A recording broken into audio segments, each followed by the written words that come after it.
Sermons upon Psalm 131 by Thomas Manton. Sermon 1, Psalm 131, 1. Lord, my heart is not haughty, nor my eyes lofty. Neither do I exercise myself in great matters, or in things too high for me. The purpose of David in this psalm is both to exhort and direct the people of God constantly and perpetually to place all their hopes and confidence in God. He exhorteth them to hope and directeth them in the right way of hoping and trusting God. He doth both by propounding his own example, wherein, first, he professeth his humility, and so denieth the opposite of this hope, and that is presumption and self-conceit, verse 1. Secondly, by declaring his submission and absolute resignation of himself to the will of God. Both together teach us this lesson, doctrine, that an holy, humble heart that is content to live at God's finding can best trust in God. It must needs be so. 1. Partly in regard of God, for those that exalt themselves shall be humbled. He is a party against the proud. James 4:6, he resisteth the proud, antitacetai. Pride crosseth God's design of abasing all flesh before him. 2. Partly in regard of trust.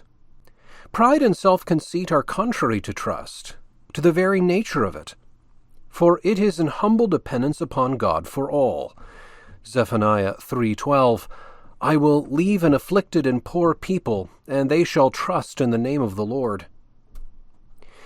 Whereas a proud spirit beareth up itself upon itself, its own merit and sufficiency. So if we seek great things for ourselves and not refer ourselves to God, we set him a task to provide meat for our lusts. Therefore it is said, Hebrews 13:5, Let your conversation be without covetousness, and be content with such things as ye have, for he hath said, I will never leave thee, nor forsake thee. Implying that the heart must be purged from covetousness, ambitious affectation, or aspiring after worldly greatness, before it is fit to meddle with promises. Use. Therefore, if we would trust in God, we must be sensible of sin and impotency to help ourselves, and, however matters be, refer all to God with an humble and quiet mind. I begin first with his profession of humility. Therein I shall a little discourse, first of the exactness or integrity of it, second, the sincerity of it, third, the lawfulness and usefulness of it. First, the integrity and exactness of it. He did carefully beware of all pride in heart, gesture, and practice. For you may observe 3 degrees. 1. Pride is seated in the heart. Therefore he saith, My heart is not haughty. 2. It bewrayeth itself in the members and gestures of the body. Therefore he saith, Mine eyes are not lofty. 3. It showeth forth itself in some unwarrantable actions besides our calling or beyond our power. Therefore he saith, I do not exercise myself in things too high for me. He that would be a complete, humble man must show it in his heart, gesture, and behavior. Secondly, the truth and sincerity of it. For a doubt may arise how he could wholly acquit himself of pride, since it is called pride of life, 1 John 2:16, because it sticketh by us as long as we live, and the best of God's children have been troubled with it to the last. Therefore one compareth it to the shirt, the garment which we last put off. The Apostle Paul, who was an elect vessel, one rapt into the third heaven, found some seeds of pride in his heart, which would have sprung forth, but that God repressed them by a sharp correction, 2 Corinthians 12:7, lest I should be lifted up above measure by the abundance of revelation. There was given me a thorn in the flesh, the messenger of Satan, to buffet me. I answer, 1. Not absolute perfection is here asserted, but gospel sincerity. He endeavored to keep pride and ambition out of his heart, and did in a great measure prevail against it. Till we get rid of the flesh, we shall never wholly get rid of pride. But if we watch and strive against it, and overcome it in any considerable measure, we are accounted and accepted as humble. 2. As to David's instance, we have great evidences of his humility, though also some few signs of remaining pride. Instances of his humility are these. First, that he continued in his mean vocation as a shepherd, following the ewes great with young, till God called him to an higher course of life. He never affected the royal diadem, neither would it have been any grief of heart to him if God, passing him by, had made another king. When for his merit Saul called him to court, and he was to be the king's son-in-law, he thought himself unworthy of that honor. 1 Samuel 18:22, Seemeth it a light thing to be a king's son-in-law, seeing that I am a poor man and lightly esteemed? When Saul was in his power, who chased him and pursued him to the death, he was tender of ravishing the blessing, and therefore said, 1 Samuel 24:7, The Lord forbid that I should do this thing to my master, the Lord's anointed. So, 1 Samuel 26:8-9, God hath delivered thine enemy into thy hand this day. Who can stretch forth his hand against the Lord's anointed and be innocent? These are not words of a man affecting the crown. Second, that he bore insufferable injuries and contempts with so much patience. 2 Samuel 16:10, Let him curse, because the Lord hath said, Curse David. Third, that he could love them that reproved him for his sins. Psalm 141, verse 5, Let the righteous smite me, and it shall be a kindness. Let him reprove me, and it shall be an excellent oil, which shall not break mine head. Far meaner people would not take it so kindly. Fourth, that he was so submissively ready to take what portion God would carve out for him when God began to chastise him for his sins. 2 Samuel 15:25-26, And the king said unto Zadok, Carry back the ark of God into the city. If I shall find favor in the eyes of the Lord, he will bring me again, and show me both it and his habitation. But if he thus say, I have no delight in thee, behold, here I am, let him do to me as it seemeth good to him. Fifth, that in all his heroical acts he did not seek his own honor, but the glory of God. Psalm 115, verse 1, Not unto us, O Lord, not unto us, but unto thy name give the glory. Sixth, that in his whole dealing with God he durst not trust in his own righteousness, but wholly took sanctuary in the new covenant. Psalm 130, verses 3 and 4, If thou, Lord, shouldst mark iniquities, O Lord, who should stand? But there is forgiveness with thee, that thou mayest be feared. Psalm 143, verse 2, Enter not into judgment with thy servant, for in thy sight shall no man living be justified. Now judge you whether a man that found all this in himself could not say, Lord, my heart is not haughty. Yet, notwithstanding this, David was not wholly divested of this evil habit of pride, but something of it remained in his heart. Some strings of this evil root were found there. Why else doth he beg of the Lord to be kept back from presumptuous sins? Psalm 19:14. In the Hebrew, from prides. He found some inclination, else why should he pray they had dominion over him?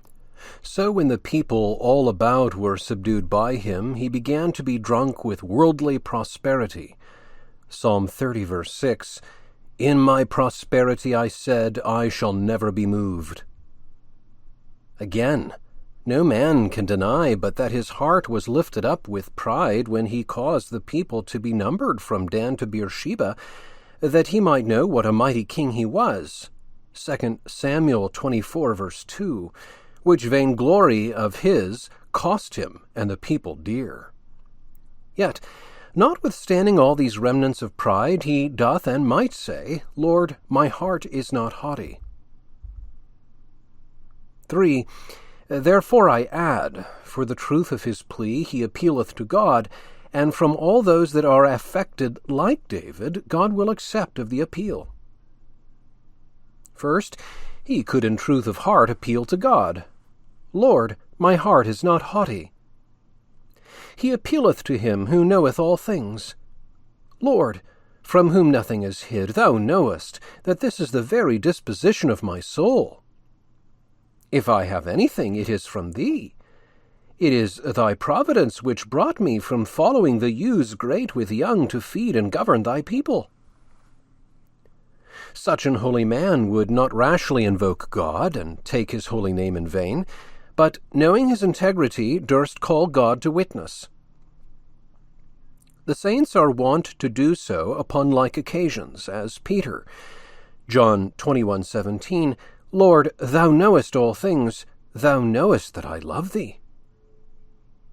They know they have a God that will not be deceived with any shows, and that he knoweth and approveth them for such as he findeth them to be.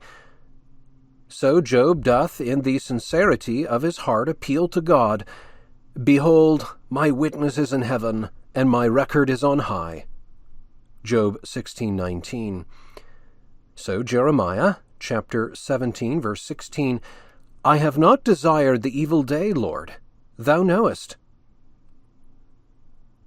Bold men, that mind not what they say, may falsely and rashly appeal to God, but it is one thing what some do in passion and with a troubled mind, as Sarah, Genesis 16:5, the Lord judge between me and thee. And it is another thing what holy persons, divinely inspired, do upon deliberation, and having considered what it is to make an appeal to God out of the tranquillity of a good conscience, and upon new covenant terms. Second, from those that are affected like David, God will accept the appeal. For in the account of God we are that which we sincerely desire and endeavor to be, and for the general course and tenor of our lives are, though there be some intermixtures of failing. David saith, Lord, my heart is not haughty. And yet he was not altogether free from pride. His profession respecteth his sincere purpose and constant endeavor, and that predominant disposition of his soul. God himself confirmeth such appeals by his own testimony. 1 Kings 15:5, My servant David did that which was right in the eyes of the Lord, neither departed from all that which he had commanded him, save only in the matter of Uriah. Yet we have many failings of David upon record. He sinned many other times and ways besides in the matter of Uriah. His distrust that he should perish one day by the hand of Saul, 1 Samuel 27, verse 1, when he had God's promise that he should outlive him. His deep dissimulation before Achish, especially when he tendered his service to him in the wars against Israel, 1 Samuel 27:10. his rash choleric vow to destroy Nabal and all that belonged to him, 1 Samuel 25:22, when indeed he had done him in rigor of justice no wrong. His injustice to Mephibosheth, and that contrary to the kindness of his old trusty friend Jonathan, upon the bare suggestion of a servant and false informer, 1 Samuel 16:4, and then restoring but half when he knew the suggestion to be false, he was blinded by reason of state, etc. His fond affection to Absalom, and taking his death with such impatience, his numbering the people, and perhaps some other sinful oversights are recorded of David, as well as the murder of Uriah. Yet these are passed over in silence. Only his presumptuous sin is mentioned. Such a testimony also doth God give of Job, when he saith to Eliphaz the Temanite, Job 42:7, My wrath is kindled against thee, and against thy two friends, because ye have not spoke of me that which is right, as my servant Job. Yet he himself confesseth that he had spoken amiss of God, verses 3 and 6. And in the 3rd verse, I have uttered that I understood not. Therefore, verse 6, he abhorred himself and repented in dust and ashes. But these things, so inconsiderately spoken by him, fell from him besides his purpose, and out of mere human infirmity, and therefore not laid to his charge. He was right in his main cause, though he had his failings. Rash expressions in a fit of passion are passed by, when there is not a corrupt disposition of heart. By all this it is shown that the plea of sincerity is allowed by God, though there be some mixture of failings and weaknesses. Thirdly, the lawfulness and usefulness of it. Is not this boasting like the Pharisee? Luke 18:9, God, I thank thee, I am not like other men. If David were thus humble, why doth he speak of it? Is he not guilty of pride, while he seemeth to speak against pride? It is a saying of Austin's, Magis Deo placet humilitas in malis factis, quam superbia in bonis factis.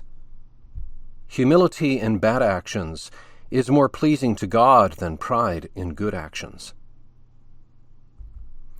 Answer: We must not conceive so of what was spoken through the instinct and inspiration of the Holy Ghost by such a holy person. This is spoken either as, first, a necessary vindication, or, second, a necessary instruction. 1. As a necessary vindication against the censures and calumnies of his adversaries. Saul's courtiers accused him as aspiring after the kingdom. Yea, his own brother taxed him of pride when he came first abroad.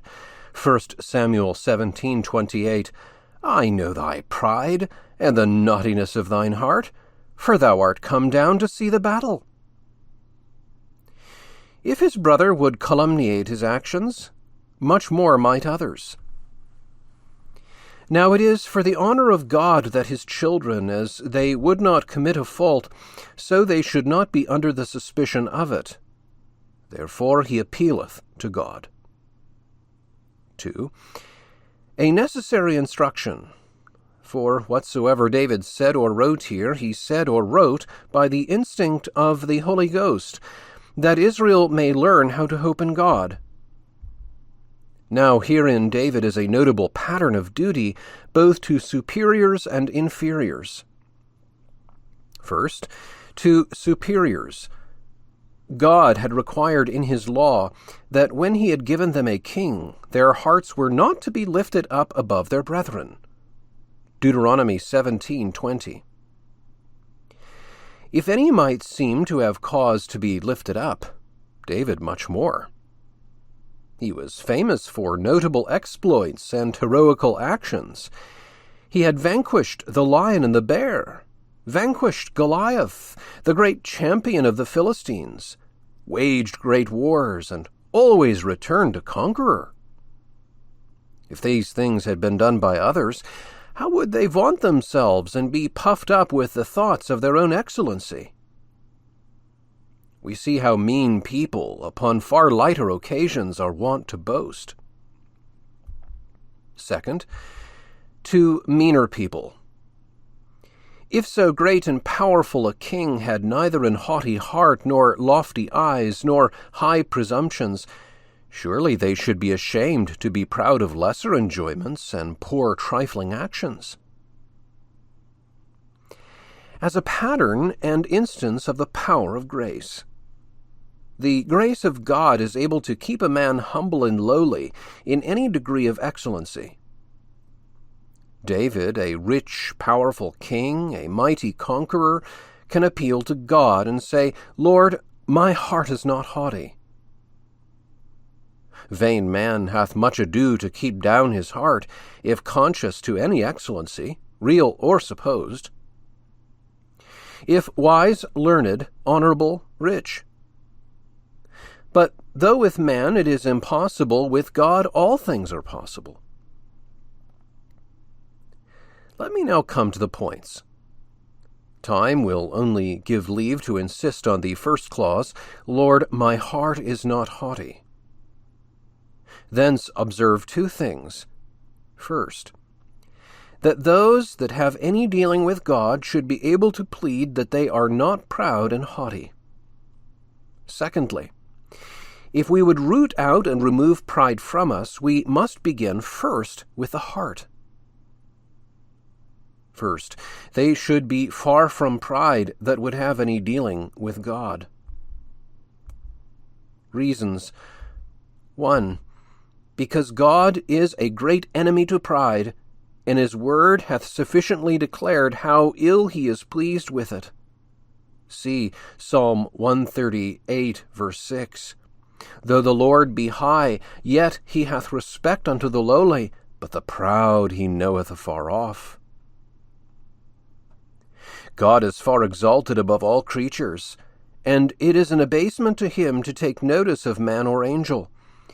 Yet his superlative grandeur doth not hinder him to take notice of the meanest lost sinner who humbleth himself before him, or of the poorest supplicant.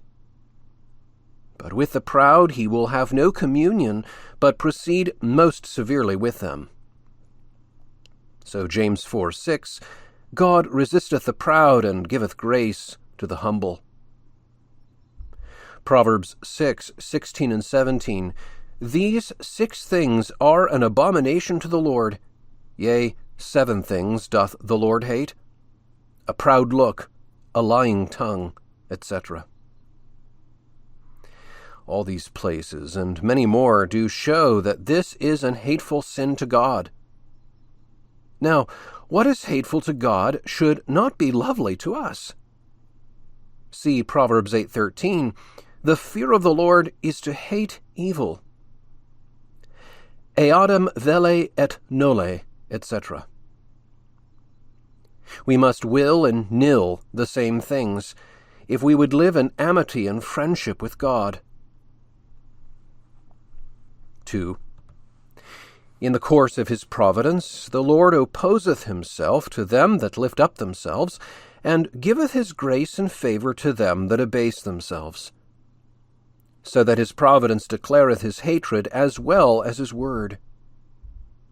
First, his judgments on the wicked are for this. What is God a-doing in heaven but debasing the proud and lifting up the humble? Nebuchadnezzar learned this lesson at his own bitter cost. Daniel 4:37, All his works are truth, and his ways judgment, and those that walk in pride he is able to abase. God may suffer them to prosper for a while, yet he standeth in battle array against them, and will take his fittest opportunity to bear down all them that live in the sin of pride. Isaiah 2:12.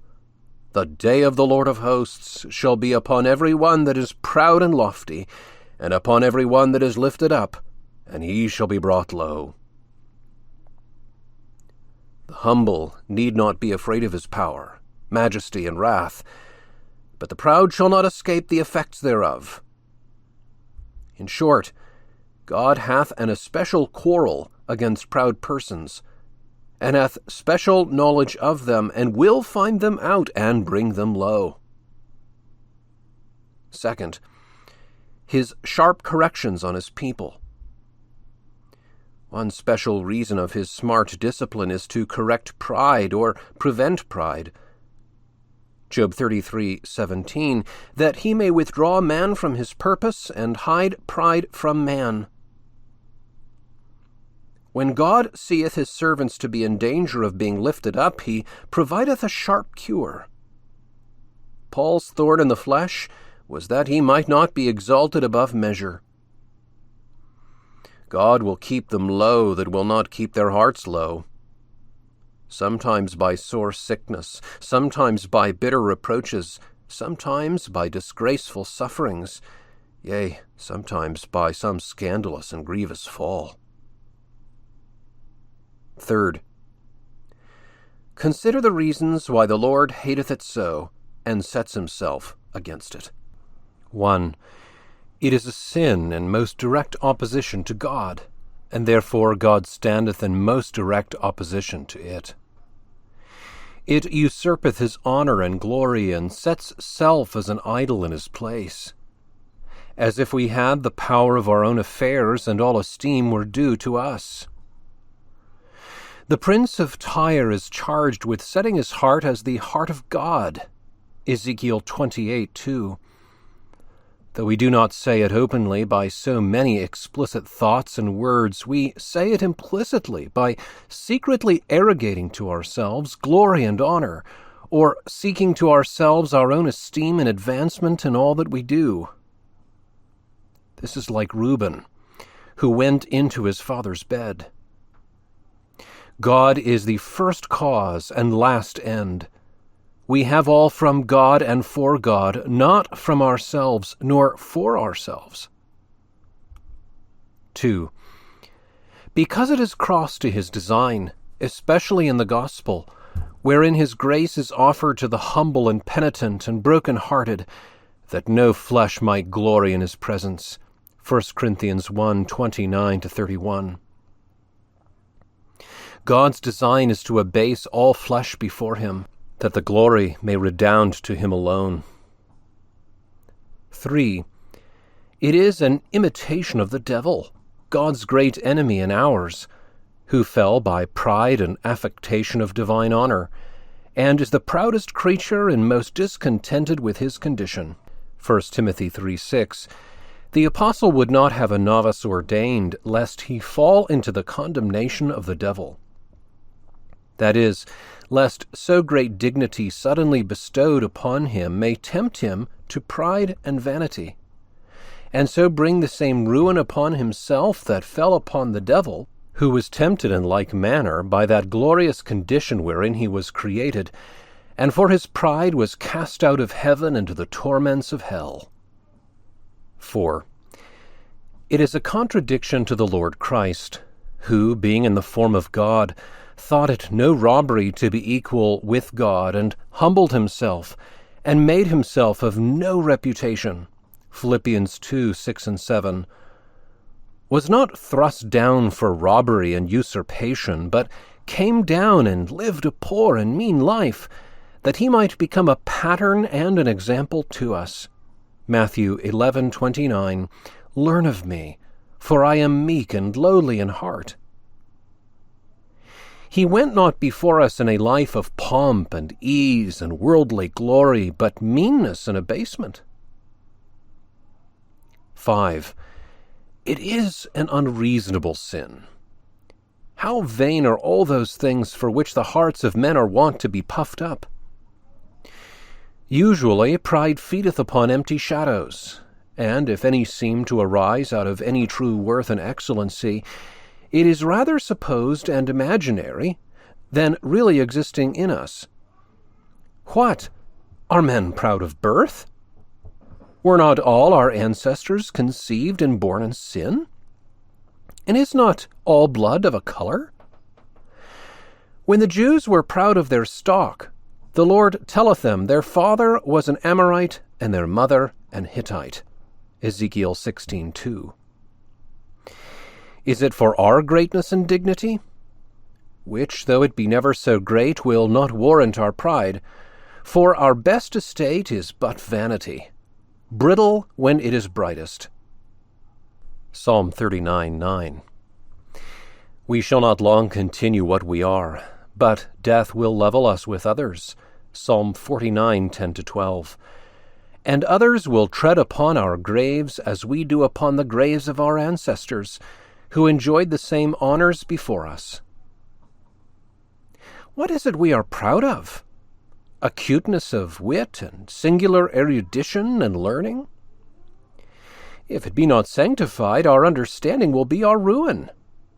Isaiah 29:10, The Lord hath poured out upon you the spirit of deep sleep, and hath closed your eyes. The prophets and your rulers, the seers hath he covered. By understanding we are undone. The devil is more subtle, Genesis 3:1, yet a tormented creature.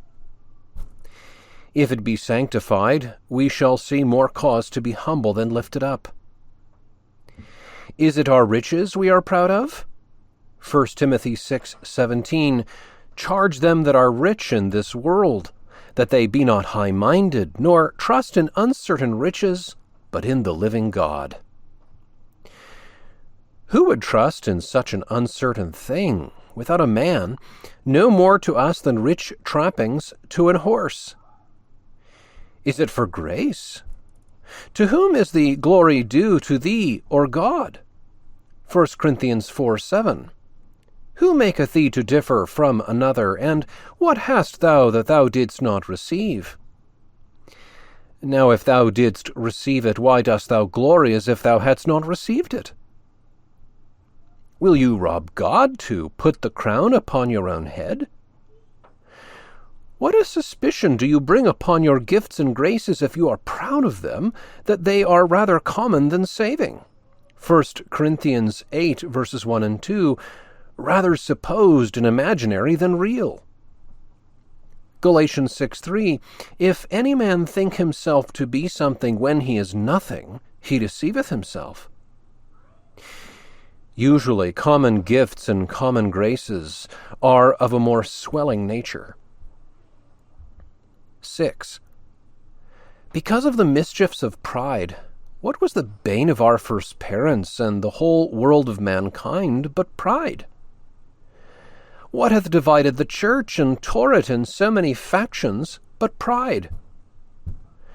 Therefore the apostle, when he presseth to unity and like-mindedness, he giveth cautions against pride. Philippians 2, 1-3. Let nothing be done through strife or vainglory, etc. What divideth friends and neighbors but pride?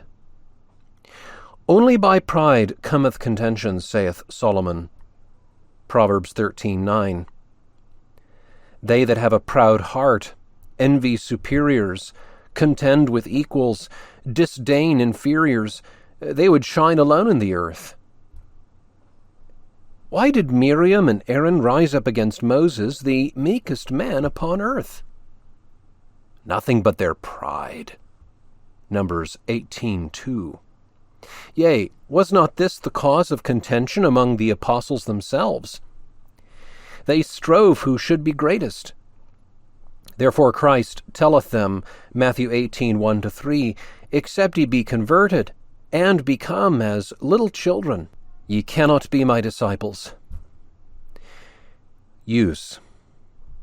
Oh, then, if we would enjoy communion with God, let us remove pride far from us. All sorts of pride.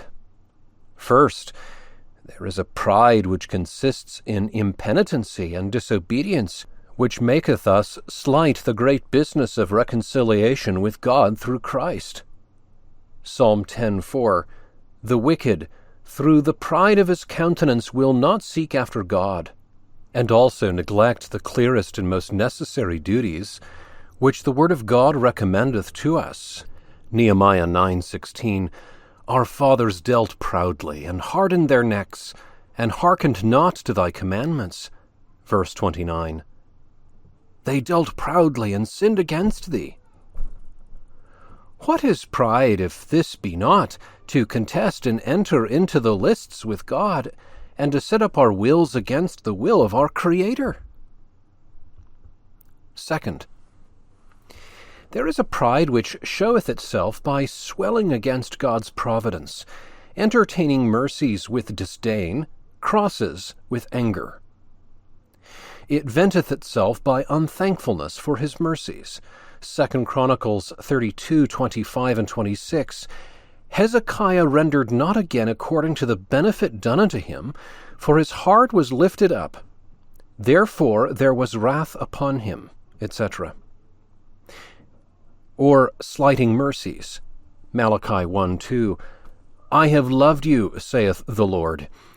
Yet ye say, wherein hast thou loved us? Also by muttering and complaining of God's dealings with us. Leviticus 26:41.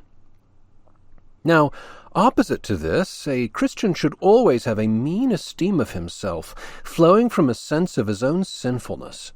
1 Corinthians 15:9, I am the least of the apostles, etc. The undeserved goodness of God, 2 Samuel 7:18, David sat before the Lord and said, Who am I, O Lord God, and what is my house that thou hast brought me hitherto? And kindly take all chastisements from him as less than our deserving. Third, there is a pride which consists in overvaluing ourselves and showeth itself either in the mind and conceit or desires. In the mind and conceit, when we set an high price upon ourselves, and represent ourselves to ourselves in a feigned likeness. Romans 12:3, Let no man think of himself above what he ought to think. Alas, we that are so well acquainted with ourselves and our own weakness should be inclined to prefer others in honor before ourselves. Romans 12:10. We know more by ourselves than we can by others. Let us not look upon ourselves in the glass of self-love, for there is nothing more fallacious than that glass. Proverbs 16:2, All the ways of a man are clean in his own eyes, but the Lord weigheth the spirit. If God put us into the balance.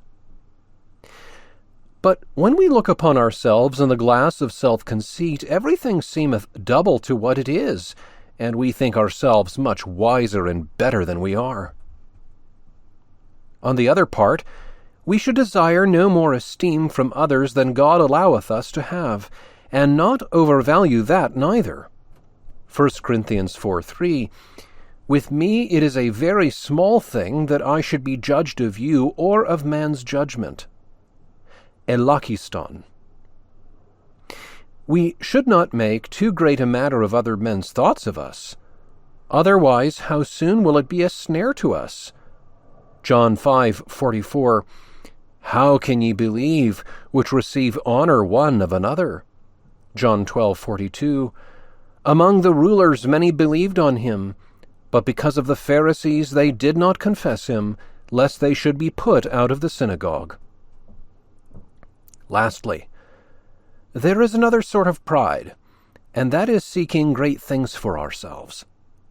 We must have such honor, such estates. Surely they ascribe too much to themselves that would prescribe to God at what rate they would be maintained. No, let him choose our portion for us. Blessed are the poor in spirit, Matthew 5:3. In the heart it is seated and powerfully rooted. This audio recording was read by Michael Ives. I hope you found it enlightening and edifying. Visit westportexperiment.com, where I write about parish missions, the care of souls, and all things Reformed.